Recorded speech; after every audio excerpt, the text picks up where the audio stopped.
In the sweltering heat of September 1907, when the air hung thick as molasses over the Louisiana bayou country, the small town of Arcadia existed as little more than a collection of weathered wooden buildings clustered around a courthouse square that had witnessed more sorrow than celebration. The town sat deep within Claiborne Parish, where the Red River carved its ancient path through cypress swamps that seemed to stretch into eternity. Spanish moss draped the massive oak trees like mourning veils, and the very air itself carried whispers of secrets that the living were never meant to uncover. Arcadia was a place where time moved slowly, where generations of families had worked the same plots of land, where everyone knew everyone else's business, and where the line between the natural and supernatural had always been thinner than most folks cared to admit. The older residents, particularly those of French Creole descent, spoke in hushed tones of spirits that wandered the swamplands, of voices that called from the mist, and of debts that followed a soul even beyond the grave. But these were stories told by firelight, superstitions dismissed in the harsh light of day by a community that prided itself on Christian values and civilized behavior. The schoolhouse that would become the center of an impossible tale stood at the eastern edge of the town square, a modest two-room wooden structure that had served the educational needs of Arcadia's children for nearly 3 decades. Built in 1879 with lumber cut from the surrounding forests, the building had weathered countless storms, both meteorological and human. Its pine board walls had absorbed the laughter and tears of hundreds of students, and its windows, now dulled by years of dust and neglect, looked out upon a world where innocence and evil existed side by side, often indistinguishable until tragedy forced the truth into the light. The building itself seemed to possess a melancholic character, as if it had witnessed too much pain and carried the weight of untold stories within its creaking frame. The floorboards groaned with memories, the walls held echoes of lessons learned and innocence lost, and the shadows in the corners seemed deeper and more persistent than shadows had any right to be. Local children often reported feeling watched when they played near the schoolhouse after hours, though their parents dismissed such claims as typical childhood imagination run wild in a place where ghost stories were as common as morning coffee. Into this atmosphere of barely suppressed mystery came Miss Eloise Dupré, a young woman of 24 whose arrival in Arcadia that humid August had been welcomed with the enthusiasm reserved for answers to prayer. She had come from New Orleans, carrying with her not only the refined mannerisms of city education, but also a sensitivity to the unseen world that she herself barely understood. Her grandmother, a woman of mixed French and African heritage who had been whispered to possess the sight, had passed down to Eloise an awareness of things that existed beyond the veil of ordinary perception. But Eloise had spent her adult years trying to ignore this inherited gift, focusing instead on the practical matters of education and the shaping of young minds. Miss Dupré was a striking figure even by the standards of a community not accustomed to sophisticated visitors. She stood tall and graceful, with intelligent brown eyes that seemed to see more than they should, and long chestnut hair that she wore pinned back in the latest fashion. Her dresses were simple but elegant, speaking of modest means but refined taste. She carried herself with the confidence of education, tempered by the humility of genuine kindness. The children took to her immediately, sensing in her a teacher who would listen to their thoughts and respect their questions, while the adults appreciated her obvious dedication to proper instruction and moral guidance. What the townspeople could not have known was that Miss Dupré had fled New Orleans not simply seeking a quieter life, but escaping a series of disturbing experiences that had convinced her she needed distance from the supernatural energies that seemed concentrated in the old city. She had hoped that in rural Louisiana, surrounded by simple country folk and honest work, she might find peace from the whispered voices and glimpsed shadows that had increasingly plagued her urban existence. She could not have chosen a more unfortunately appropriate destination for someone seeking to avoid contact with restless spirits. The autumn term of 1907 began on September 3rd with 27 children ranging in age from 6 to 14, representing the heart and future of Arcadia's small community. They were the sons and daughters of farmers whose hands worked the rich river bottom soil, of shopkeepers who served as the backbone of local commerce, and of laborers who wrestled their living from the cypress swamps and pine forests. These were children whose small hands were already calloused from helping with family trades, whose young backs were strong from farm work, but whose minds remained eager and hungry for the knowledge that education promised to provide. Among them were the Boudreau twins, Marie and Paul, whose father Jacques operated one of the lumber mills that processed the massive cypress and pine logs floated down from the upper reaches of the Red River. Marie possessed an artistic sensibility unusual for her humble circumstances, often creating intricate flower chains and natural sculptures during recess, while Paul demonstrated a mechanical aptitude that promised future success in the family business. Both children shared the intense dark eyes and olive complexion of their Acadian heritage, and both possessed an intuitive understanding of the natural world that bordered on the mystical. Little Sarah Thibodeau, only 7 years old, represented one of the town's most tragic circumstances. Her father had died the previous winter in a logging accident, crushed beneath a massive pine that fell the wrong way during a routine cutting operation. Her mother, Marie-Claire Thibodeau, had been forced to take in washing and mending to support her 3 children, working from dawn until well past dark to earn enough money for basic necessities. Sarah herself was a quiet, observant child whose large blue eyes seemed to hold depths of understanding. Far beyond her tender years, she rarely spoke unless spoken to, but when she did contribute to classroom discussions, her insights often surprised Miss Dupré with their maturity and wisdom. Jean-Baptiste Hebert, whose family operated the town's general store, sat in the back row of the classroom, his notebook already filled with careful drawings of everything he observed. At 12 years old, he possessed an artistic talent that was remarkable for someone with no formal training, creating detailed sketches of local wildlife, portraits of his classmates, and architectural studies of the buildings around town. His father, Pierre Hebert, had recognized the boy's gift and encouraged it by providing him with better paper and drawing materials whenever the store's finances allowed.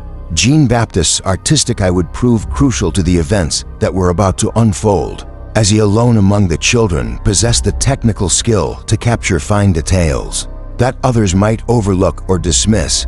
The youngest member of the class was 6-year-old Evangeline Broussard, a tiny slip of a girl whose parents had named her for the heroine of Longfellow's poem, hoping she might embody the strength and persistence of her literary namesake.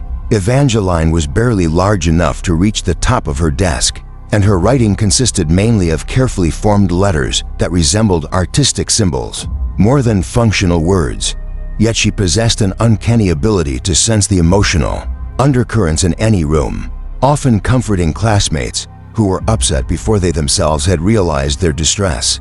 There was also Thomas Guidry, age 10, whose father worked as a river pilot, guiding lumber barges and steamboats through the treacherous channels of the Red River. Thomas had inherited his father's excellent vision and sense of direction, often serving as the informal leader during the children's outdoor activities. His younger sister, Celeste Guidry, age 8, possessed a beautiful singing voice that had made her the unofficial soloist for school programs and church services. The Guidry children represented the optimism and forward-looking spirit that characterized many of Arcadia's families, people who believed that hard work and moral living would eventually provide their children with opportunities they themselves had never enjoyed. Rounding out this collection of young souls were children whose names and faces represented the full spectrum of Arcadia's modest society: the Fontanet children, whose family farmed rice in the river bottom lands; the Bro boy, whose father operated a small sawmill; the Richard girls, whose mother was the town's only trained midwife, and a dozen others, each carrying their own dreams and burdens, each contributing to the classroom community that Miss Dupré worked so carefully to cultivate. On that first morning of the school term, Miss Dupré stood before her diverse class wearing a simple blue dress that reflected both her serious purpose and her awareness of the family circumstances that made even basic school supplies a hardship for many of her students. She had spent the previous week visiting each family, introducing herself and learning about their individual situations, their hopes for their children, and their concerns about the quality of education available in such a remote location. These visits had given her insights that would prove invaluable in the weeks to come, as she learned to recognize the signs of unusual sensitivity in children, whose rural upbringing had left them more open to supernatural experiences than their urban counterparts might have been.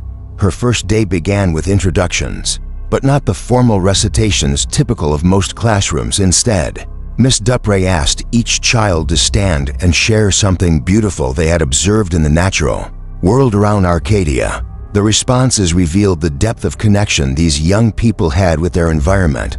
Marie Boudreau described the way morning mist rose from the swamp waters, like spirits returning to heaven. Paul spoke of the intricate engineering of beaver dams he had discovered along the creek. Sarah Thibodeau, in a voice barely above a whisper, told of watching a great blue heron stand motionless for over an hour, waiting for the perfect moment to strike.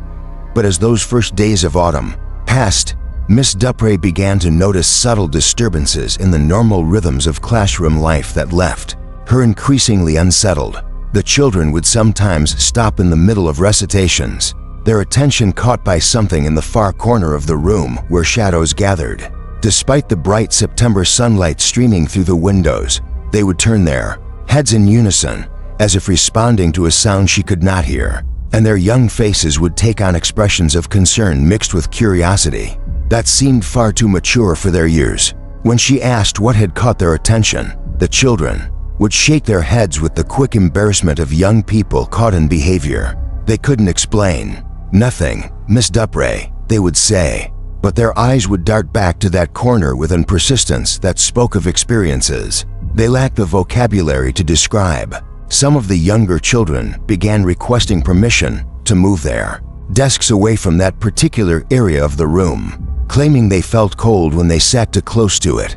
Despite the continued warmth of early autumn, the first indication that something genuinely extraordinary was occurring came during the second week of September, when Miss Duprey noticed that several of her students had begun arriving at school earlier than necessary, gathering outside the building before she had even unlocked the door. When she questioned them about this change in routine, they gave vague explanations about wanting extra time to prepare for lessons or hoping to help with classroom maintenance. But she observed them during these early morning gatherings, noting how they would stand close together, speaking in whispers while glancing frequently at the school building, as if expecting something or someone to appear. It was little Evangeline Broussard who finally provided the first concrete description of what the children were experiencing. On September 10th, during a quiet reading period, the 6-year-old approached Miss Duprey's desk with the hesitant manner of a child who feared being disbelieved or dismissed. "Miss Duprey," she whispered, tugging gently at her teacher's sleeve, "there's a sad man who watches us during lessons. He stands in the corner where the shadows are thick, and he looks like he wants to tell us something important, but he can't make the words come out right." Miss Duprey knelt down to Evangeline's eye level, her teacher's instincts telling her to take the child's concerns seriously even as her rational mind sought conventional explanations. "What does this man look like, dear?" she asked gently. Evangeline's description was remarkably detailed for such a young child. A tall, thin man wearing a dark suit, with deep-set eyes that held infinite sadness and a mustache that drooped slightly at the corners. He appeared most clearly during the afternoon hours, when the light slanting through the windows created patterns of brightness and shadow that seemed to provide him with the energy needed to manifest. Over the following days, Miss Duprey made discreet inquiries among the other children and discovered that Evangeline's experience was not unique. More than half of her students reported seeing the same figure, always in the same location, always with the same expression of profound melancholy. The older children, particularly Jean-Baptiste Hebert with his artist's eye for detail, provided descriptions that matched Evangeline's account with uncanny precision. They all agreed that the mysterious figure seemed benevolent rather than threatening, more desperate than dangerous, as if he were trying to communicate something of vital importance, but lacked the means to make himself understood. The incident that would define the remainder of that haunted autumn term began on September 12th, when Miss Dupré decided to conduct an art lesson that she hoped would allow her students to express themselves creatively while developing their powers of observation. She had noticed that several of the children seemed preoccupied with thoughts they couldn't articulate, and she believed that drawing might provide them with an alternative means of communication. She distributed sheets of rough brown paper that she had purchased with her own modest funds, along with charcoal sticks that Jean Baptiste's father had contributed from the general store's supplies. Her instructions were simple. Each child should draw a portrait of someone who was important to them, someone who had made a significant impact on their life. She expected to see drawings of parents and grandparents, perhaps a beloved sibling or favorite teacher from previous years. Some of the children might draw their pets or a fictional character from one of the stories she had been reading to them. She anticipated the usual range of artistic ability, from the sophisticated work she knew Jean-Baptiste would produce to the simple stick figures that represented the best efforts of her youngest students. What she received instead challenged every assumption she held about the nature of reality itself, and left her questioning the boundaries between the natural and supernatural worlds. 27 children, working in complete silence with no communication or collaboration between them, had drawn the same face, not similar faces that might be explained by shared cultural influences or common artistic instruction, but identical renderings of a specific individual that none of them claimed to recognize. When questioned about their work, the drawings depicted a tall, gaunt figure with angular features that spoke of both sensitivity and suffering. His face was narrow, with high, prominent cheekbones and a complexion that suggested mixed racial heritage common in Louisiana, but often unacknowledged in official records. His eyes were deep-set and haunting, holding an expression of profound sadness that seemed to reach beyond the paper and touch the viewer's soul directly. His mustache was thin and carefully maintained, drooping slightly at the corners in a style that had been fashionable several decades earlier. He wore what appeared to be a formal black suit of the type worn by clerks and other white-collar workers, and around his neck, barely visible in most of the drawings, but unmistakably present in the more detailed renditions, were dark marks that suggested rope burns or other signs of violence. The precision of the likeness across all 27 drawings was astounding and deeply unsettling. Each child had captured not only the same facial features, but the same tilt of the head, the same positioning of shadows beneath the eyes, the same slight furrow in the brow that suggested deep concentration or worry. Even the youngest children, whose usual artistic efforts barely resembled recognizable human figures, had somehow produced portraits with a level of detail and emotional depth that would have challenged experienced artists working from live models. Most disturbing of all was the consistency of expression captured in every drawing. The man's face conveyed not just sadness, but a specific type of anguish that spoke of injustice endured and truth unspoken. His eyes held a desperate plea, as if he were trying to communicate something of vital importance to anyone willing to look closely enough to understand. Several of the more skilled artists had managed to capture subtle details that suggested recent trauma, a slight asymmetry in the facial features that might indicate swelling from violence, a haunted quality in the eyes that spoke of terror recently experienced, and an overall appearance of someone who had died suddenly and unjustly, leaving important business unfinished. Miss Dupré gathered the drawings with hands that trembled, despite her efforts to maintain professional composure, laying them out across her desk in neat rows, while her students watched with a mixture of curiosity and concern. The sight of 27 identical faces staring up at her from the desktop created a visual impact that was both mesmerizing and deeply frightening. She felt as if she were looking at evidence of something impossible, a violation of natural law that her rational mind struggled to process and accept. "Children," she said, her voice barely above a whisper as she fought to maintain the calm demeanor expected of a teacher. "Who is this man you've all drawn?" The question hung in the classroom air like incense, heavy with implications that none of them were prepared to face. The children looked at each other with expressions of confusion mixed with recognition. as if they were simultaneously surprised by the similarity of their work and unsurprised by the identity of their subject. Little Marie Boudreau was the first to find her voice, raising her hand with the tentative manner of a child who fears being disbelieved but feels compelled to tell the truth. "I don't know his name, Miss Dupré," she said, her dark eyes darting between her teacher's face and the collection of drawings. "But he's always standing in the corner during our lessons. He watches us, but he doesn't seem angry or mean.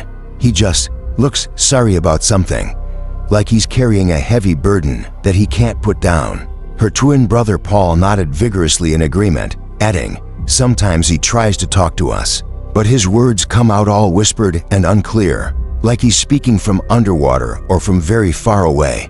I think he's trying to tell us something important, but he can't make us understand what it is."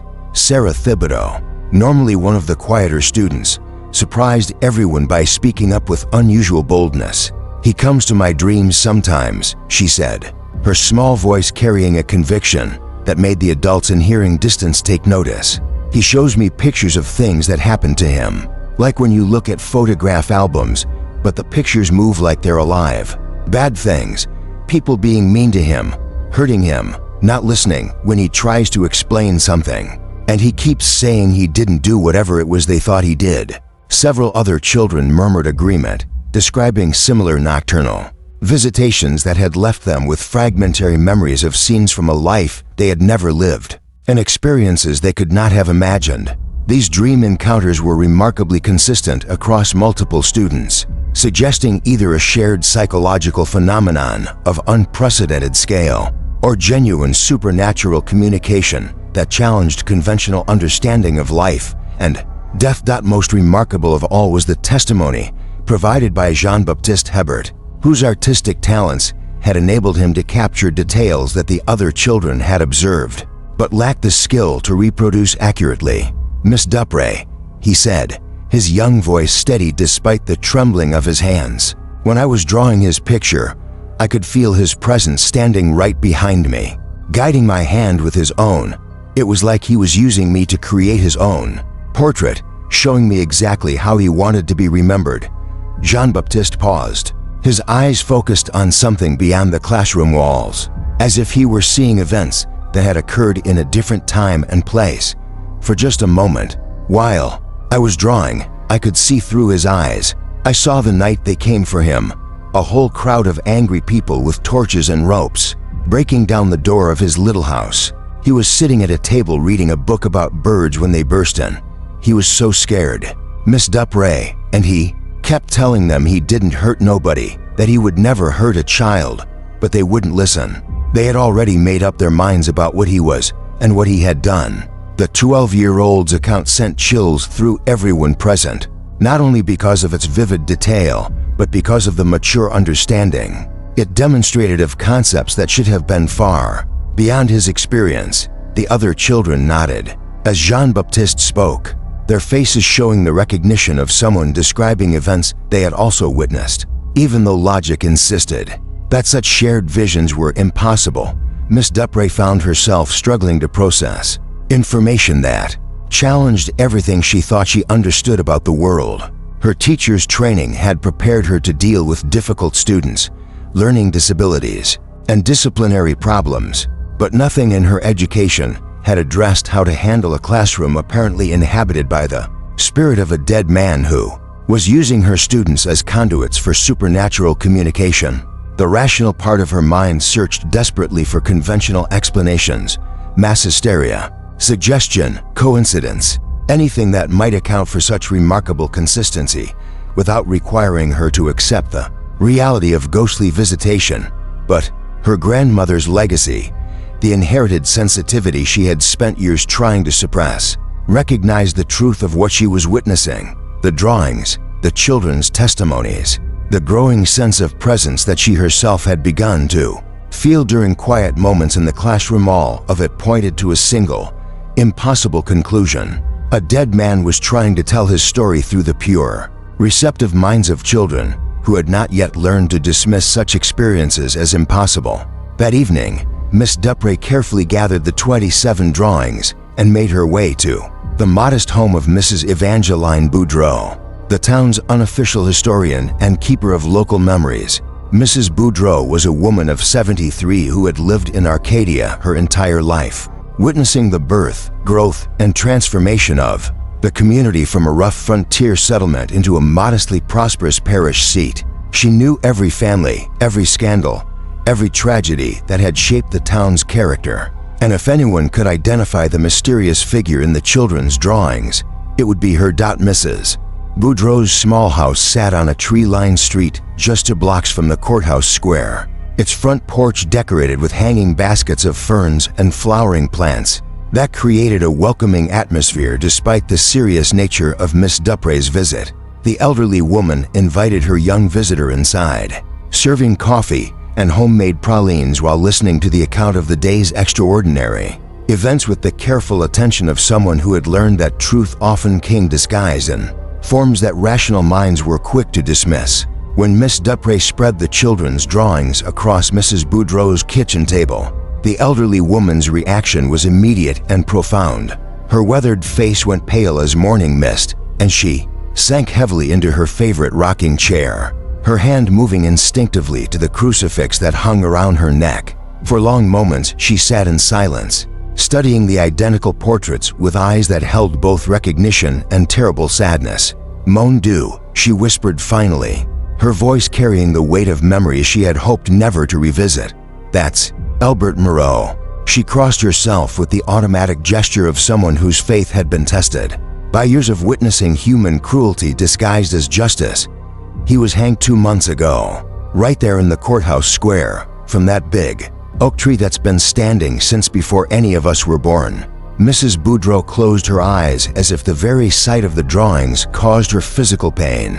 But she continued her account with the determined voice of someone who understood that some stories must be told, regardless of the discomfort they caused. "They said he killed the Trusclair girl, little Celeste," but she paused, her hands gripping the arms of her rocking chair until her knuckles showed white beneath the weathered skin. "But many of us never believed it, not really. Albert was different, yes, but different in the way of someone who saw beauty where others saw only ordinary things, not different in the way of someone who would harm a child." As Mrs. Boudreau continued her story, a picture emerged of Albert Moreau that bore no resemblance to the monster the community had convinced itself he was. He had been a man in his early 30s, unmarried but not by choice. His mixed racial heritage and solitary nature had made him an outsider in a community that valued clear social categories and conventional behavior. He had worked as a clerk in the parish recorder's office, spending his days carefully documenting property transactions, birth certificates, and death records with the meticulous attention to detail that had made him invaluable to the local government. Despite the social barriers that kept him isolated from most of the town's residents, Albert had lived alone in a small cottage near the cemetery, a modest wooden structure that he had inherited from an aunt who had raised him after his parents died in a yellow fever epidemic. His evenings were spent reading by lamplight. He had been one of the few people in Arcadia who owned more than a dozen books or tending to a small garden behind his home, where he grew vegetables for his own consumption and flowers that he shared freely with anyone who admired them. His neighbors, the few who bothered to notice him at all, remembered him as quiet and polite, always ready with a greeting or a small kindness, but never pushing himself forward or seeking attention. The tragedy that had led to his death had begun on June 15, 1907, when 12-year-old Celeste Trusclair had disappeared while walking home from her friend's house on the other side of town. Celeste was the daughter of Claude Trusclair, one of Arcadia's most prominent merchants and a man whose wealth and influence made him a powerful voice in local affairs. She was a beautiful child with golden hair and blue eyes, beloved by everyone who knew her and considered by many to be the unofficial princess of the small community. When Celeste failed to arrive home for supper that evening, her parents initially assumed she had been delayed at her friend's house or had stopped to help a neighbor with some small task. But as the hours passed and darkness fell without any sign of the missing girl, concern turned to worry and then to panic. Claude Trusclair organized search parties that combed every street, every building, every possible hiding place within the town limits, calling her name through the warm June night and praying for a response that never came.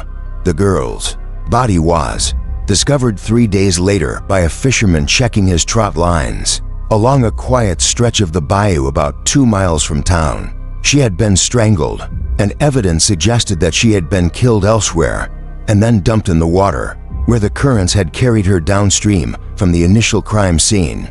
The discovery sent shockwaves through the small community, transforming a missing child case into a murder investigation that would test every assumption the townspeople held about their neighbors and themselves. Sheriff Boudreaux, a competent but aging lawman who had kept the peace in Claiborne Parish for nearly 2 decades, began his investigation with the methodical approach that had served him well in previous cases. He interviewed Celeste's friends and family, documented the physical evidence found with the body, and attempted to reconstruct the girl's final hours based on eyewitness accounts of her movements on the day she disappeared. But the investigation quickly became complicated by the intense emotions surrounding the case and the community's desperate need to identify a culprit who could be held accountable for such an incomprehensible crime. In the absence of clear evidence pointing to any particular suspect, suspicion began to fall upon those members of the community who were already regarded with distrust or unease. Albert Moreau, with his mixed racial heritage, solitary lifestyle, and tendency to keep to himself, became a natural target for speculation and gossip. The fact that he worked with official records gave him knowledge of local families and their private affairs that some found suspicious. His unmarried status at an age when most men had wives and children struck others as unnatural.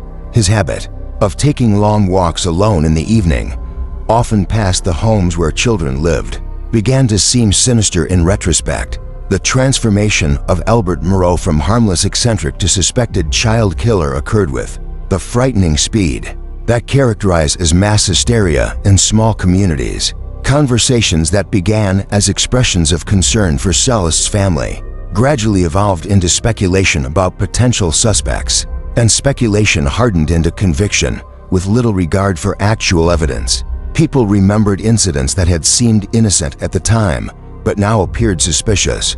Occasions when Albert had spoken kindly to children he encountered during his walks, times when he had been seen in the vicinity of the school during dismissal hours, his presence at community events where families gathered with their young ones. The parish authorities found themselves under enormous pressure to make an arrest, to provide the grieving community with someone they could blame for the terrible crime that had shattered their sense of security. Claude Trusclair, devastated by the loss of his beloved daughter, used his considerable influence to demand swift justice, and his calls for action were echoed by other prominent citizens who feared that a child killer might strike again if allowed to remain free. In this atmosphere of grief, fear, and growing hysteria, the thin evidence against Albert Moreau began to seem more substantial than it actually was. The arrest came on July 10th, just 3 weeks after Celeste's body had been discovered. Sheriff Boudreaux, acting on what he later claimed was reliable testimony from unnamed witnesses, arrived at Albert's cottage with a warrant and 2 deputies. They found Albert reading in his small sitting room, a book about Louisiana bird life, open on his lap, and a cup of chicory coffee growing cold on the table beside his chair. He offered no resistance when informed that he was being charged with the murder of Celeste Trusclair, but his repeated protestations of innocence fell on ears that had already been closed by community conviction of his guilt. The trial, held in the same courthouse where Albert had worked faithfully for nearly a decade, was less a pursuit of justice than a formalization of conclusions the community had already reached. The evidence presented by the prosecution was largely circumstantial. Testimony that Albert had been seen in various locations around town on the day Celeste disappeared, suggestions that his job gave him access to information about local families that he might have used for evil purposes, and character witnesses who painted him as a secretive and potentially dangerous loner. The defense, provided by a court-appointed attorney who clearly considered the case hopeless, made only token efforts to challenge the prosecution's narrative or present alternative theories of the crime. Albert himself testified on his own behalf, speaking in the clear, educated voice that had always marked him as different from his neighbors. He provided a detailed account of his activities on the day in question, explaining that he had spent the morning working in the parish office, the afternoon reading in his garden, and the evening preparing records for the following day's work. He denied ever harming Celeste or any other child, expressing genuine horror at the suggestion that he could commit such an act, but his testimony, delivered with the formal precision that characterized all of his speech, struck many listeners as cold and calculated rather than sincere, and his visible nervousness was interpreted as evidence of guilt, rather than natural fear of an innocent man. Facing terrible accusations, the jury deliberated for less than 2 hours before returning a verdict of guilty on all charges. The judge, responding to the community's demand for ultimate justice, sentenced Albert to death by hanging, with the execution scheduled to take place within the month.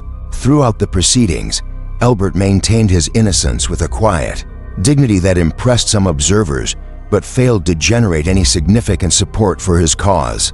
He was a man alone, facing the collective judgment of a community that had already decided his fate, and neither legal procedure nor personal appeal could alter the course of events that would lead to his death. But fate, or perhaps divine intervention, would not allow Albert Moreau to meet his end through official channels. On the night of July 15th, as he sat in his cell reading the Bible that had been his constant companion during the weeks of imprisonment, a mob gathered in the courthouse square, led by Claude Trusclair and fueled by whiskey and righteous anger. The crowd had decided that official justice was moving too slowly and that they would take matters into their own hands. The lynching that followed was swift and brutal, carried out with the efficient violence of men who believed they were serving a higher purpose. The sheriff, who might have intervened to protect his prisoner, was conveniently absent from town on what he later claimed was official business. The deputy, left in charge, offered only token resistance. Before stepping aside to allow the mob access to the jail, Albert was dragged from his cell and through the streets to the courthouse square, where the ancient oak tree that had shaded countless community gatherings would serve as the instrument of his execution. According to the few witnesses who later expressed remorse for their participation in the lynching, Albert faced his death with the same quiet dignity that had characterized his trial testimony. Even as the rope was placed around his neck, even as the mob jeered and called for his blood, he continued to protest his innocence with words that would echo in the guilty consciences of some participants for the rest of their lives. "I didn't do it. God knows I didn't do it. Someone please remember that I didn't do it." The execution was carried out with the rough efficiency of frontier justice, and Albert Moreau died as he had lived alone, misunderstood, and condemned by a community that had never made any real effort to know who he actually was beneath the surface characteristics that marked him as different. His body was cut down after an hour and buried in an unmarked grave in the section of the cemetery reserved for paupers and outcasts, with no mourners present except for the elderly Negro woman who had been his housekeeper and the Catholic priest who performed the minimal religious rites required by church law. But death, as Mrs. Boudreau's account made clear, had not brought peace to Albert Moreau. In the weeks following the lynching, several residents of Arcadia reported strange occurrences that suggested his spirit remained attached to the earthly realm. Lights were seen in the windows of his abandoned cottage, even though the building had been sealed and left empty. Visitors to the cemetery spoke of seeing a tall figure in dark clothing standing near the paupers section during the hours between midnight and dawn. Most disturbing of all, several people claimed to hear whispered words on the night wind. Always the same desperate plea, "I didn't do it. Remember that I didn't do it." Mrs. Boudreau's revelation left Miss Dupré struggling to process implications that challenged every assumption she held about the nature of life, death, and justice. If the children's supernatural experiences were genuine, if Albert Moreau's spirit was indeed attempting to communicate through their drawings and dreams, then their classroom had become the focal point of a desperate appeal for justice. From beyond the grave, the man who had been condemned as a monster was reaching across the boundary between life and death to proclaim his innocence through the pure, receptive minds of children who had no reason to doubt or distort his message.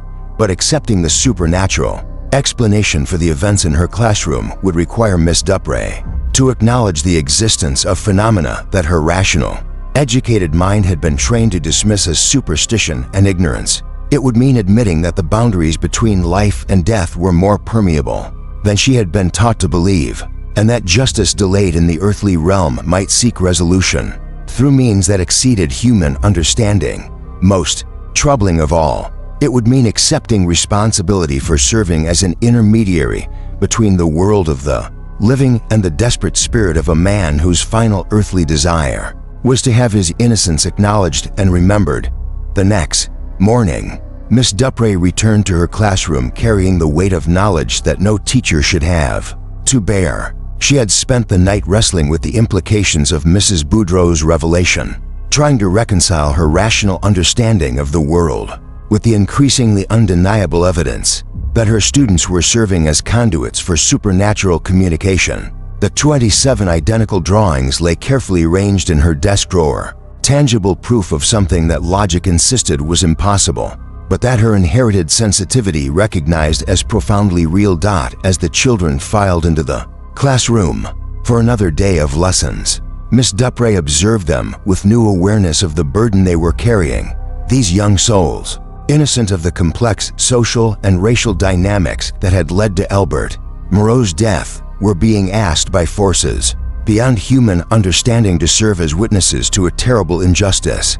They had become unwilling participants in a supernatural drama that connected the sins of the past with the possibilities of redemption in the present, and they were handling this responsibility with a maturity that both impressed and saddened. Their teacher, Miss Duprey, made the difficult decision to address the situation directly with her class, knowing that pretending ignorance would not make the phenomena disappear and might actually make the children's experiences more frightening and confusing. When the morning lessons were completed and the students had settled into their seats for the afternoon session, she stood before them with an expression that conveyed both gravity and compassion. "Children," she began, choosing her words with the careful precision of someone who understood that this conversation would shape her students' understanding of life, death, and justice for years to come. "I want to talk to you about the drawings you made yesterday and about the experiences some of you have been having in our classroom. I've learned that the man you've all drawn was someone who lived here in Arcadia until very recently. His name was Albert Moreau, and he died this past summer under very sad circumstances." The classroom fell into the profound silence that occurs when children sense they are about to hear something that will change their understanding of the adult world forever. Even the youngest students seemed to grasp the significance of the moment, their wide eyes fixed on their teacher's face as they waited to learn the truth about the mysterious figure who had been haunting their days and dreams. Miss Duprey continued, with the careful honesty that she believed her students deserved, explaining that Albert had been accused of a terrible crime, but that many people in the community had doubted his guilt. She told them about the lynch mob, about his final protests of innocence, and about the possibility that an innocent man had died for another's sin. She was careful to present these facts in language appropriate for children while not minimizing the tragedy or the injustice that had occurred.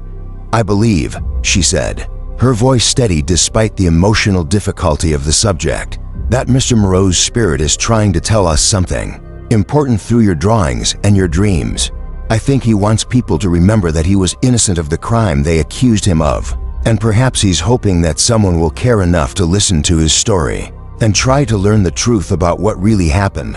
The children's responses to this revelation were as varied as their personalities, but all showed a remarkable acceptance of the supernatural elements of their situation that spoke to the natural openness of young minds to phenomena that adults had learned to dismiss.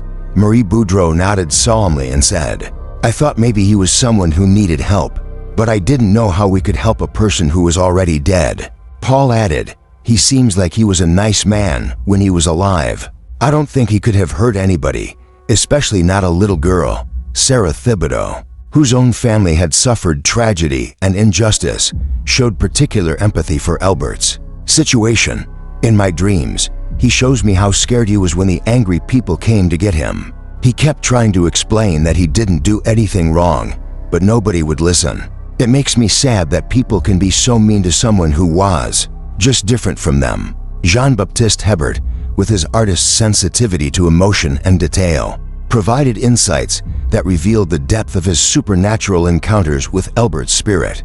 When he guides my hand during the drawing, I can feel how much he loved this town and the people in it, even though they never really accepted him. He's not angry at them for what they did to him, just sad that they never gave him a chance to prove he was a good person. And he's worried that the real person who hurt that little girl might hurt someone else if people don't figure out the truth. These responses convinced Miss Dupré that her students were indeed experiencing genuine supernatural communication, rather than shared delusions or suggestion-induced fantasies. The emotional complexity and moral sophistication of their accounts exceeded anything that could be explained by normal childhood imagination, and the consistency of details across multiple witnesses suggested a source of information external to their own minds and experiences. Over the following days, the phenomena in Miss Dupré's classroom continued to intensify rather than diminish. The children reported that Albert's spirit was appearing to them with increasing frequency and clarity, not just during school hours but following them home, visiting their dreams with greater regularity, and communicating more specific details about his life, his death, and the events surrounding Celeste Trusclair's murder. These supernatural encounters were providing information that none of the children could have known through normal means, information that would prove increasingly troubling as its implications became clear. Through these otherworldly communications, a detailed picture began to emerge of Albert's final weeks of life and the circumstances that had led to his false accusation and death. According to the children's accounts of his spiritual testimony, Albert had indeed been working late in the parish office on the evening that Celeste disappeared, alone with the legal documents and property records that had been his professional responsibility. Around 9 o'clock that evening, as he prepared to close the office and return to his cottage for supper, he had noticed someone walking past the windows, someone he recognized, but whose presence in that location at that hour had seemed unusual, enough to stick in his memory. The person he had seen was not a stranger or a drifter who might have targeted Celeste randomly, but a member of the community whose reputation and social position would have made accusations against him difficult to prove and dangerous to make. Albert, with the caution of someone who had learned that his word carried little weight in local society, had initially kept his observations to himself while he wrestled with the moral implications of what he suspected. In the days following the discovery of Celeste's body, as suspicion began to focus on various members of the community's marginalized population, Albert had watched with growing horror as innocent people were subjected to scrutiny and harassment by their neighbors. He had seen the fear in the eyes of other outsiders, people who knew that their differentness made them potential targets for a community's need to assign blame and achieve closure. The weight of his secret knowledge had grown heavier each day, pressing upon his conscience with increasing force as he realized that his silence might allow the real killer to escape justice. While innocents suffered under suspicion, Albert had finally made the decision to share his information with Sheriff Boudreau, but his resolve to speak the truth had come too late. The community's suspicions had already crystallized around his own solitary figure, and the momentum of collective conviction had become too powerful to stop with mere testimony from someone whose credibility was already compromised by his outsider status. By the time he gathered the courage to approach the sheriff with his story, the mob was already gathering in the courthouse square, their minds made up and their course of action decided. The identity of the real killer, according to the children's supernatural communications, was someone who had continued to live freely in Arcadia since Albert's death, secure in the knowledge that the community's need for closure had been satisfied by the lynching of a convenient scapegoat. This person attended church services where prayers were offered for Celeste's soul and gratitude expressed for the justice that had supposedly been served. He participated in community gatherings where Albert's name was spoken with disgust and relief that such a monster had been removed from their midst. He walked the same streets where his victim had played, lived among the same neighbors who trusted him, and carried his secret with the confidence of someone who knew that suspicion would never fall. upon him again, but Albert's spirit, according to the children, was growing increasingly agitated as the weeks passed, driven by an urgent need to reveal the truth before his earthly attachments could be fully severed.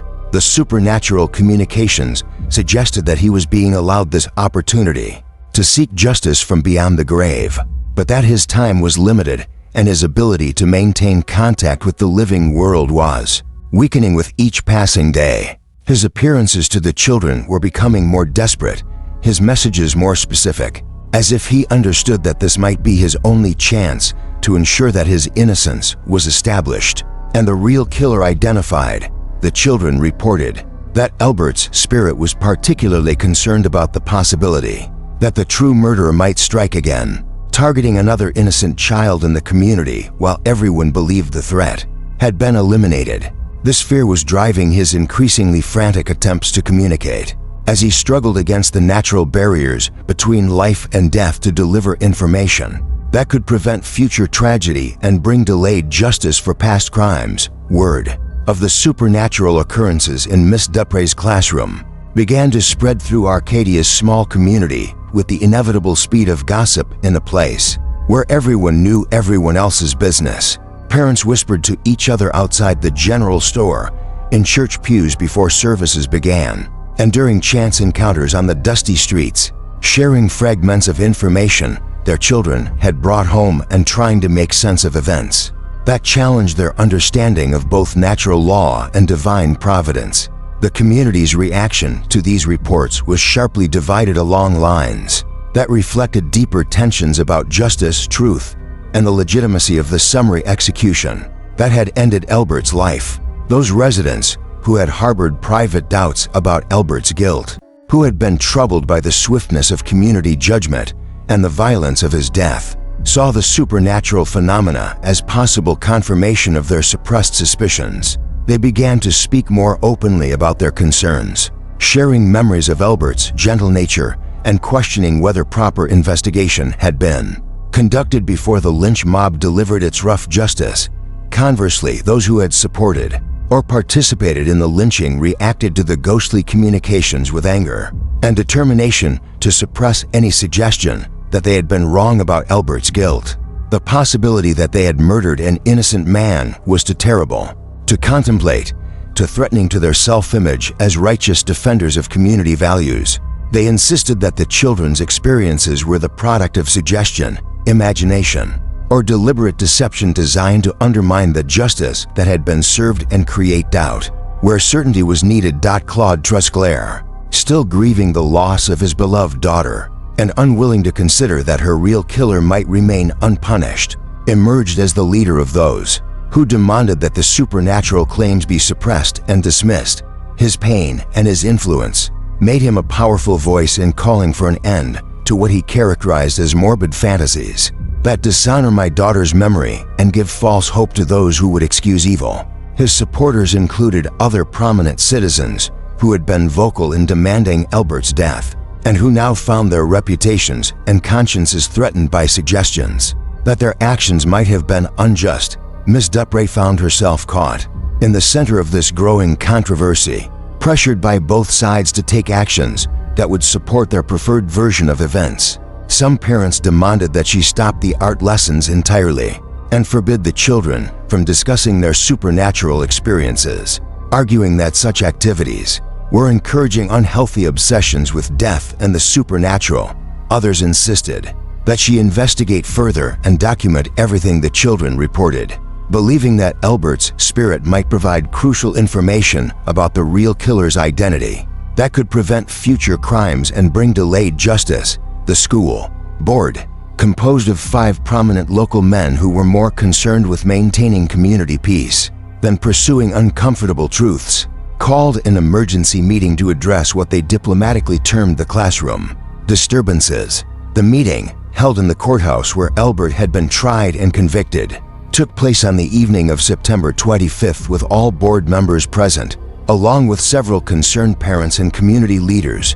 The discussion that followed revealed the deep divisions that the supernatural events had created within the community. Board Chairman Robert Hebert, Jean Baptist's uncle and owner of the general store, expressed concern about the impact of the phenomena on the children's education and psychological well-being.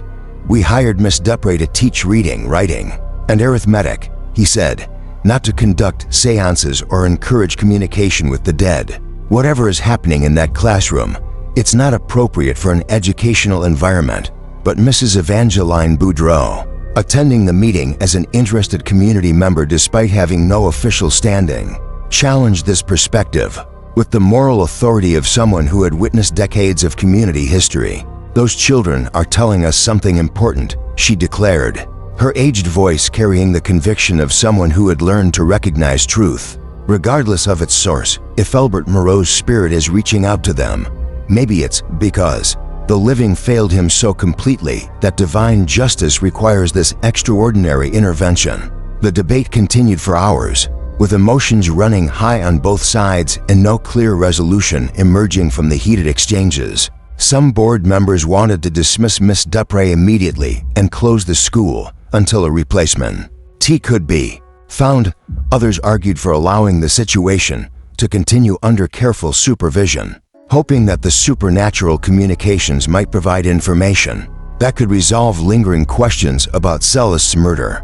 In the end, they reached a compromise that satisfied no one. Miss Dupre would be allowed to continue teaching, but only under strict conditions that prohibited any further art lessons and required her to report immediately any unusual occurrences.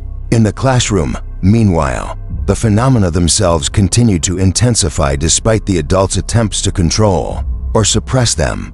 The children reported that Albert's appearances were becoming more frequent and more vivid, with his spirit manifesting not just during school hours, but throughout the day and night, appearing in their homes, their dreams, and their quiet moments of solitude. His communications were becoming more specific and urgent, providing details about his final days and hours that painted a disturbing picture of a man who had known more about Celeste's murder than he had been able to reveal before his own death. On October 1st, something occurred that transformed the situation from mysterious to genuinely terrifying, and provided the most concrete evidence yet that the children were indeed receiving information from a supernatural source. During what should have been a routine afternoon lesson in arithmetic, all 27 students simultaneously stopped their work and began drawing again, their hands moving in perfect synchronization, despite having received no instruction to do so. Miss Dupre watched in fascination and growing alarm as her students' pencils moved across their papers with mechanical precision, creating images with a speed and accuracy that exceeded their normal artistic abilities.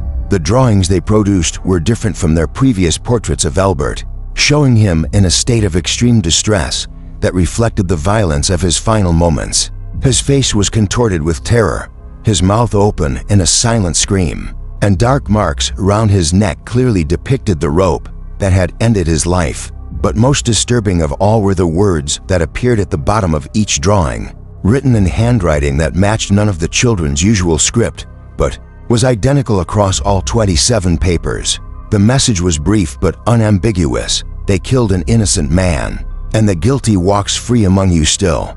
The supernatural accusation sent shockwaves through the community that extended far beyond the confines of the classroom. The implication that Albert had been murdered for a crime he didn't commit was troubling enough, but the suggestion that the real killer remained at large, living openly among his neighbors and trusted by those he had deceived, created a level of fear and suspicion that threatened to tear the community apart. Dr. Henry Boudoin, a respected physician from the nearby town of Homer who had studied psychology during his medical training in New Orleans, was summoned to examine the children and provide a professional opinion about their experiences. Dr. Boudoin arrived in Arcadia on October 5th, carrying with him a reputation for scientific rigor and skeptical analysis that made him seem like the ideal person to debunk what many hoped were simply cases of mass hysteria or suggestion. The doctor spent 3 intensive days in Arcadia, interviewing each child individually and conducting various tests designed to detect signs of mental illness, delusional thinking, or deliberate deception. He observed the children during their normal classroom activities, noting their behavior and interactions with each other and their teacher. He also interviewed parents, teachers, and community members to gather background information about the children's home environments and any factors that might contribute to shared psychological disturbances. Dr. Boudoin's methodology was thorough and systematic, reflecting his medical training and his determination to approach the situation with scientific objectivity rather than emotional bias. He tested the children's memories, their suggestibility, and their ability to distinguish between reality and fantasy. He looked for signs of coaching or collaboration that might explain the remarkable consistency of their accounts. He examined the drawings with the eye of someone trained to detect forgery or manipulation. His final report, submitted to the parish authorities and the school board on October 8th, confounded everyone who had expected him to provide a rational explanation for the supernatural claims. Dr. Boudoin concluded that the children showed no signs of mental illness, delusional thinking, or deliberate fabrication. Their accounts of supernatural encounters were, he wrote, remarkably consistent and detailed, displaying none of the embellishments, contradictions, or inconsistencies typically associated with fabricated stories or shared delusions. Most significantly, Dr. Boudoin documented several physical phenomena that accompanied the children's psychic experiences and that could not be explained by conventional psychology or medicine. Several students showed measurable drops in body temperature during their encounters with Albert's spirit, with skin temperatures falling as much as 10 degrees below normal during episodes of supernatural communication. Others exhibited what he termed automatic writing behaviors, with their handwriting changing dramatically during spiritual encounters, becoming more mature, precise, and consistent than their usual childish script. Perhaps most puzzling of all were the electromagnetic disturbances that seemed to occur in conjunction with the children's supernatural experiences during episodes of spiritual communication. Pocket watches would stop running, the school's newly installed electric lighting would flicker inexplicably, and compass needles would spin randomly as if responding to an unknown magnetic field. These physical effects were documented by multiple witnesses and could not be attributed to psychological suggestion or imagination. Dr. Boudoin's report also noted the remarkable emotional and moral sophistication displayed by the children in their accounts of spiritual communication, their descriptions of Albert's character, his final days, and his concerns about justice showed an understanding of complex social and ethical issues that far exceeded their chronological age and educational background. The consistency of these insights across multiple witnesses suggested, in the doctor's professional opinion, a source of information external to the children's own minds and experiences. The physician's scientific validation of the supernatural phenomena created even greater controversy within the community, as it removed the comfortable possibility that the children's experiences could be dismissed as imagination or mental disturbance. If a trained medical professional with no local connections or emotional investment in the case could find no conventional explanation for the events, then the community was forced to confront the possibility that they were dealing with genuine, supernatural communication from the spirit of a man they had murdered. As October progressed and the autumn air grew crisp with the promise of winter, the intensity of supernatural activity in and around the schoolhouse reached levels that made normal education virtually impossible. The children reported that Albert's spirit was appearing to them almost constantly now, his communications becoming increasingly specific and urgent as he struggled to convey crucial information about the night of Celeste's murder and the identity of her real killer. According to the children's accounts, Albert's spirit was showing them detailed scenes from that terrible evening, providing information that could only have come from someone who had witnessed or discovered evidence of the actual crime. Through these supernatural visions, the children learned that Celeste's murder had not been a random act by a stranger, but a calculated crime committed by someone she knew and trusted, someone who had lured her away from safety with promises or deceptions that a frightened child would have been unable to resist. The killer, according to Albert's posthumous testimony, was someone who had carefully planned the crime to deflect suspicion onto others, someone who understood the community's prejudices and social dynamics well enough to manipulate them for his own protection. He had known that suspicion would naturally fall upon outsiders and marginalized individuals, and he had done nothing to correct these assumptions when they began to crystallize around Albert's solitary figure. Most disturbing of all was the suggestion, communicated through the children's supernatural encounters, that this person had not only committed murder, but had actively participated in the lynch mob that had killed Albert, using the cover of righteous anger to eliminate the one witness who might have eventually revealed his guilt. The real killer had helped to plan and carry out the execution of an innocent man, securing his own safety through an act of violence that compounded his original crime with a second, equally terrible injustice. The children also reported receiving information about physical evidence that might still exist to prove Albert's innocence and identify the real murderer. According to their spiritual communications, Albert had kept a detailed journal of his daily activities and observations, recording information that would provide him with an alibi for the time of Celeste's murder and documenting his suspicions about the person he had seen near the scene of the crime. This journal, if it could be located, might contain the proof needed to establish the truth and bring delayed justice for both Albert and Celeste.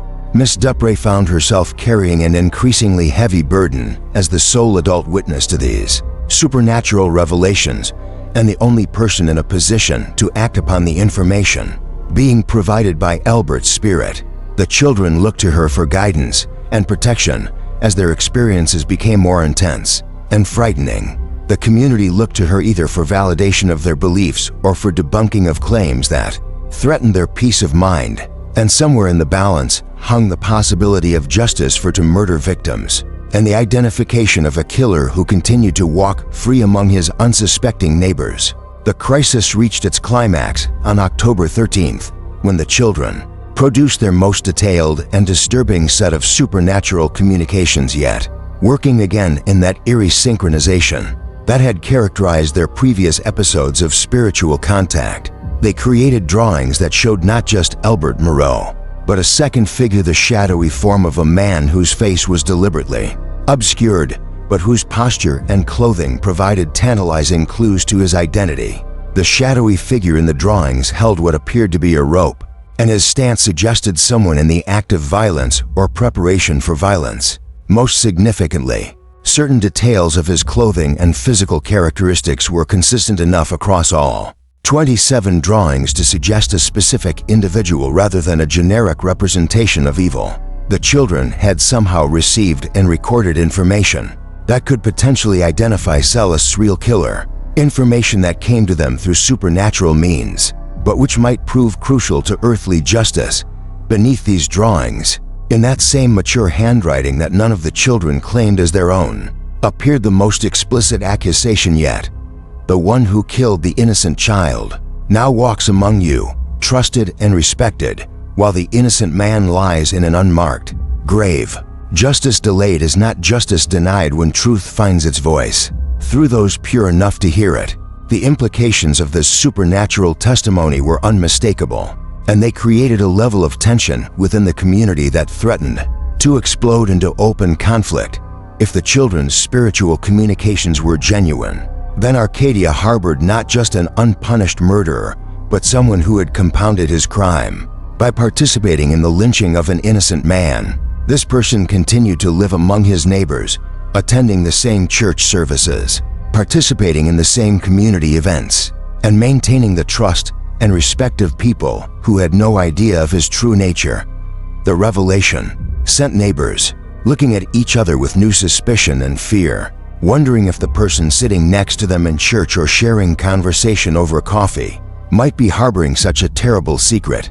The comfortable certainties that had allowed the community to move past Albert's death were shattered, replaced by an atmosphere of mistrust and paranoia that poisoned every social interaction and turned friends into potential suspects. Claude Trisclair, still the most powerful voice in the community due to his wealth and his status as Celeste's grieving father, reacted to these developments with fury that bordered on madness. The suggestion that his daughter's real killer remained unpunished was unbearable to him, but equally unbearable was the possibility that he had participated in the murder of an innocent man. His pain and his pride combined to create a determination to suppress the supernatural claims at any cost, even if it meant silencing the voices that might lead to true justice for his daughter. On October 15th, Trisclair organized a group of prominent citizens and concerned parents to demand immediate action from the school board. They gathered in the courthouse square at dusk, their faces grim with determination, and their voices raised in calls for an end to what they characterized as supernatural nonsense that threatens the peace and stability of our community.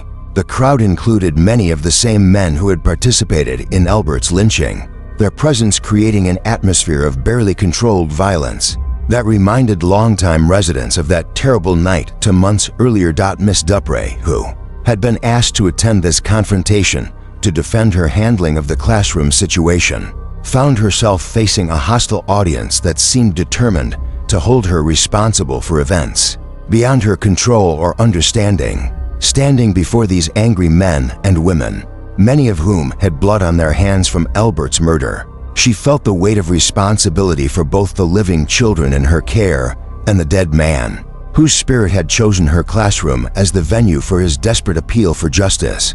Miss Duprey, Claude Trisclair began, his voice carrying the authority of grief and social position.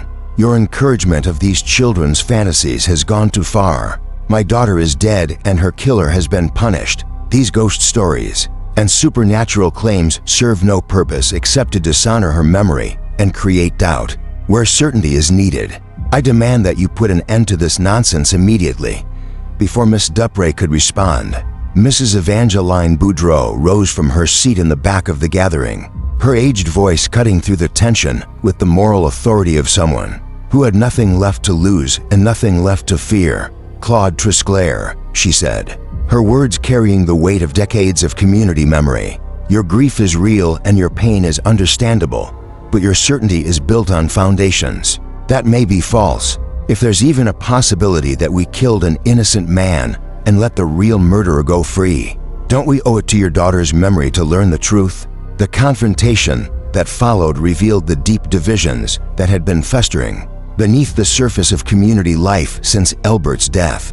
Those who had harbored private doubts about his guilt found courage to speak their concerns aloud, sharing memories of his gentle nature and questioning the haste with which judgment had been rendered. They pointed to the children's supernatural experiences as possible evidence that divine justice was attempting to correct a human failure, that God himself was intervening to ensure that truth would not remain buried with an innocent man's bones. But those who had supported or participated in the lynching reacted to these suggestions with anger that bordered on violence, their voices rising in condemnation of anyone who dared question the righteousness of their actions.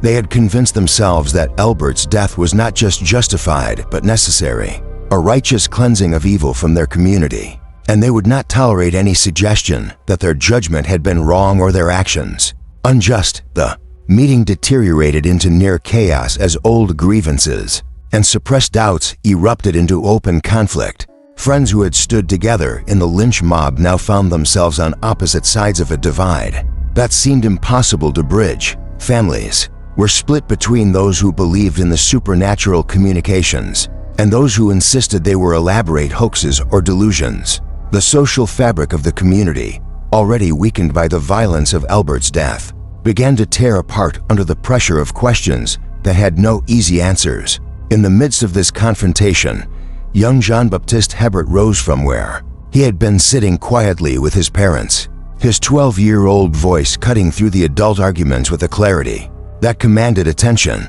"Mr. Trisclair," he said, his words carrying a maturity that seemed far beyond his years. "I know you don't want to believe what we've been experiencing, but we're not making it up and we're not trying to hurt anybody's memory. Mr. Moreau's spirit is trying to tell us something important because he can't rest until people know the truth about what happened to him and to your daughter." The boy's sincere testimony, delivered with the honesty that adults had learned to suppress in favor of social convenience, created a moment of silence in which the fundamental questions at the heart of the controversy became impossible to ignore.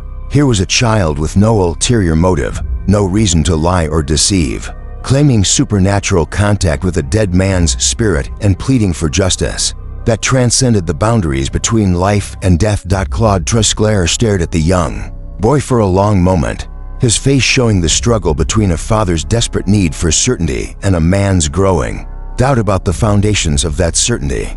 But his pain and his pride proved stronger than his willingness to consider uncomfortable truths, and he turned away from Jean-Baptist's honest appeal with words that would haunt the community for years to come. "I don't care what you children think you've seen or heard. My daughter's killer is dead, and that's the end of it. Anyone who says otherwise is either a fool or a troublemaker, and I won't have either one poisoning our community's peace." The school board meeting that followed this confrontation was a foregone conclusion, though the members attempted to maintain the pretense of deliberation and careful consideration. On October 18th, by a vote of 4-1, they decided to close the school indefinitely pending what they termed a thorough investigation of the disruptions to normal educational activities. The single dissenting vote came from Robert Hebert, Jean-Baptist's uncle, who had been moved by his nephew's testimony and his own growing doubts about the community's handling of the entire situation. Miss Dupré was informed of the decision that same evening in a brief informal meeting that made clear the board's desire to distance themselves from the controversy she represented. She was given 48 hours to vacate the classroom and remove her personal belongings, with the understanding that her contract would not be renewed and her services would no longer be required in any capacity within the parish school system. The children, many of them in tears when they learned of the school's closure, were told to report to their parents for alternative educational arrangements until the situation could be resolved. As they gathered their belongings and said goodbye to the classroom that had been the center of their extraordinary experiences, several of them approached Miss Dupré with messages they claimed to have received from Albert's spirit during the previous night. According to these final communications, Albert's spirit had appeared to the children one last time to thank them for their courage in serving as his voice and to release them from the burden of carrying his message. He had told them that his work through them was finished, that he had accomplished what he could through their pure hearts and willing spirits, and that the responsibility for acting on the truth he had revealed now rested with the adults who had the power to seek justice or choose continued blindness. The children also reported that Albert had shown them one final vision, a scene of himself at peace in whatever realm awaited souls who had suffered unjustly in life. He appeared calm and serene, his face no longer marked by the anguish and desperation that had characterized his earthly appearances. He had given them a message of forgiveness even for those who had wronged him, expressing his hope that someday the community might find the courage to face the truth about his innocence and seek real justice for both him and C. Acute Lest. Miss Dupré packed her belongings on October 19th, her heart heavy with the knowledge that she was leaving behind not just a failed teaching position, but 27 children who had been touched by forces beyond human understanding, and a community that had chosen comfortable lies over difficult truths. As she prepared to depart Arcadia forever, she was visited one final time by Mrs. Evangeline Boudreau, who came to her boarding room carrying a small wrapped package and words of encouragement for the difficult journey ahead. This belonged to Albert, the elderly woman explained, pressing the package into Miss Dupré's hands with tears in her weathered eyes. "I found it in his cottage after they killed him. It's his journal, where he wrote down his thoughts about the natural world and the beauty he found in God's creation. Even when people treated him poorly, I think he would want you to have it, since you were the only adult who listened to what his spirit was trying to say through those children." That evening, in the privacy of her small room, Miss Dupré opened Albert's journal and found herself reading the intimate thoughts of a gentle soul who had faced cruelty with dignity and death with courage. The journal revealed a man of deep faith and profound sensitivity, someone who had found joy in simple pleasures and meaning in small kindnesses despite the isolation and prejudice he had faced throughout his life. His final entry, dated July 14th, 1907, just one day before his murder, contained words that would remain with Miss Dupré for the rest of her life. "I have finally made the decision. to tell Sheriff Boudreaux what I witnessed on the night that poor child disappeared. I know it will be dangerous to make accusations against someone of such standing in the community, but my conscience will not allow me to remain silent while suspicion falls upon innocent people. If something should happen to me before I can speak to the authorities, I pray that God will find a way to make the truth known. An innocent man should not die for another's sin, and a guilty man should not escape justice because of his social position. May the Lord give me strength to do what is right, regardless of the consequences. Reading these words, Miss Dupré understood the full tragedy of what had occurred in Arcadia. Albert Moreau had been murdered not simply because he was a convenient scapegoat for community anger, but specifically to prevent him from revealing the identity of Celeste's real killer. His death had been orchestrated by the very person whose crime it was meant to cover, turning his lynching from a case of misguided justice into a calculated act of murder, designed to eliminate a dangerous witness. The next morning, Miss Dupré made one final attempt to convince the authorities to investigate the supernatural testimony she had witnessed. She requested a meeting with Sheriff Boudreaux. The same law the next morning, Miss Dupré made one final attempt to convince the authorities to investigate the supernatural testimony she had witnessed. She requested a meeting with Sheriff Boudreaux, the same lawman who had been in office during the tragic events of 1907, hoping that 20 years might have given him the wisdom to see past his former prejudices. Sheriff Boudreaux, now a graying man whose conscience had been quietly tormented by the events of that summer night to decades past, agreed to meet with the departing school teacher in his office. As Miss Dupré presented Albert's journal and recounted the children's testimony about the true killer's identity, she watched the sheriff's weathered face grow pale with recognition and what appeared to be long-suppressed guilt. "Mum," he said, finally, his voice heavy with the weight of years, "I won't pretend I understand what you're telling me about spirits and such, but I will say this: there were things about that night that never sat right with me, things I was too young and too eager to please the town's important families to question properly." He paused, staring out the window toward the bayou where Albert's cottage had once stood. "The man you're speaking of, the one those children say really killed little Celeste, he died 3 years ago, natural causes, they said, though he'd been acting mighty strange toward the end, talking to himself and claiming he was being watched by ghosts." Miss Dupré felt a chill of recognition. Even in death, it seemed, Albert's spirit had found ways to pursue justice. "But Sheriff," she pressed, "surely there's still something that can be done. The truth should be known, even if it's too late for earthly justice." Boudreaux shook his head slowly. "Miss Dupré, I'm an old man now, and I've learned that some truths do more harm than good when they come out 20 years too late. That man's family, his wife, his children, they've built their lives not knowing what he done. Albert Moreau is dead, and nothing we do now can bring him back or give him the justice he deserved." As Miss Dupré prepared to leave his office, defeated but not surprised by his response, Sheriff Boudreaux called her back. "But I will do this much," he said, pulling out a piece of official letterhead. "I'll write a statement, signed and sealed, acknowledging that Albert Moreau was wrongly accused and lynched without proper evidence or trial. I'll put it in the town records so that someday, when folks are ready to face the truth, they'll know that at least one person in authority recognized the injustice that was done." Miss Dupré left Arcadia that same afternoon on the 3:30 train to New Orleans, carrying with her Albert's journal, the sheriff's sealed statement, and the memories of 27 children who had briefly served as conduits for a desperate soul's quest for truth. She never returned to teaching, instead dedicating her remaining years to documenting cases of supernatural phenomena and advocating for justice reform in rural communities. In the decades that followed, the old schoolhouse remained empty, eventually falling into disrepair and being consumed by the encroaching bayou vegetation. Local children claimed it was haunted, though their parents dismissed such talk as nonsense. The truth about Celeste Thibodeau's murder remained buried with her killer, and Albert Moreau's name was gradually forgotten by all but the oldest residents, who occasionally spoke of him in whispers. But Mrs. Evangeline Boudreaux, who lived until the remarkable age of 93, never forgot the lessons of that extraordinary October.